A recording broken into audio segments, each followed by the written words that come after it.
Hello, Barry Anderson from Trade Ideas with today's version or edition of What Makes This Trade Great. Okay, Veru, guys, V-E-R-U. So, there was some news about the vaccines, etc. I think WHO came out, WHO, the World Health Organization, came out and said, you know what, we're going to try to create our own vaccine, something like that. I may be paraphrasing. So that absolutely crushed Moderna, mRNA, okay? Now, Veru is another vaccine and vaccine maker, which has been in the news for the last several months, and this got crushed also, okay? So this is one, because it was a little bit cheaper, had a huge percentage move down from 12.80 all the way down to 10.45.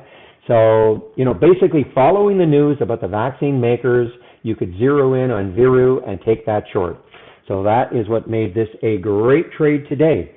Okay, guys, I want to get back into the room. I'll open the room tomorrow at 8 o'clock Eastern Time, so have a great evening, and we'll see you then. Bye-bye.